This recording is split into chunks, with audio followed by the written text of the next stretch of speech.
আম আমের ভর্তা বা আম মাখানো কেমন লাগছে? ভিডিওটা অনেক ভালো লাগছে। যদি আপনাদের ভালো লাগে প্লিজ সবাই লাইক দিবেন, শেয়ার করবেন।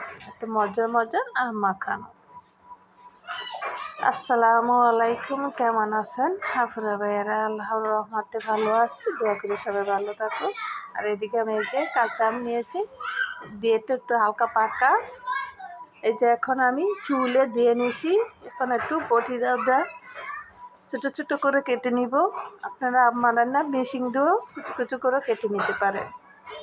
দেখছেন দিয়ে একটা একটু আদা পাকা, আর একটা হচ্ছে এই যে আদা কাঁচা। দেখছেন আমি কেটে নিয়েছি। এখন কিন্তু প্রচুর গরম চলতে আছে। আর এই যে চিনিটা কিন্তু বেশি লাগে আম মাখান না, ভর্তার ভিতর কিন্তু চিনিটা বেশি লাগে, মিষ্টিটা বেশি দিবে।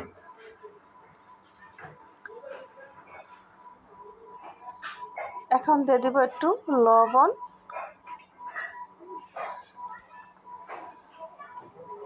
আমটা গেলে টক বেশি, আর একটু লবণ দিয়ে দিলাম। তারপরে দিয়ে দিব মরিচ, এই যে শুকনো মরিচ আমি টেলে নিছি, তারপরে গুঁড়া করে নিচ্ছি, চেলিটা দিয়ে দিলাম। এই যে জালটা দিয়ে বুঝে দিবেন। ভর্তার ভিতর জাল না হলে কিন্তু মজা লাগে না। এরকম যদি গরমের ভিতরে আম মাখানো হয়, খেতে কিন্তু অসাধারণ। আর দিয়ে দিলাম আমি পানি। ভিডিওটা কেমন লাগছে প্লিজ আপুরা সবাই লাইক দিবেন, শেয়ার করবেন, সাবস্ক্রাইব করতে কিন্তু বলবেন না। প্লিজ আপুরা সবাই সাবস্ক্রাইব করবেন, লাইক দিবেন, শেয়ার করবেন, কমেন্ট করে জানাইবেন। এখন প্রচুর গরম চলতে আছে, এখন যদি আম মাখানে আমরা এগুলো ভর্তাগুলো খাই, খেতে কিন্তু অনেক মজা লাগে। এরকম টকটা খেতে কিন্তু অনেক ভালো লাগে। চিনিটা বেশি দিবেন আর একটু জালটা দিবেন। দেখেন আমি আলতো হাতে সবগুলো মাখায় নিতে আসি।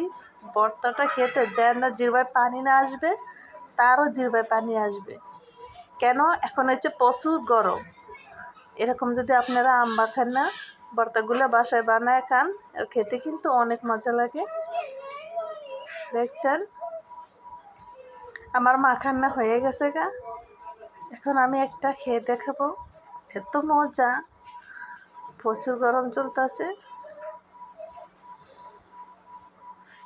এত মজা, অনেক মজা লাগে। প্লিজ আপুরা ভিডিওটা সবাই লাইক দিবেন, কমেন্ট করে জানাবেন কেমন লাগছে ভিডিওটা।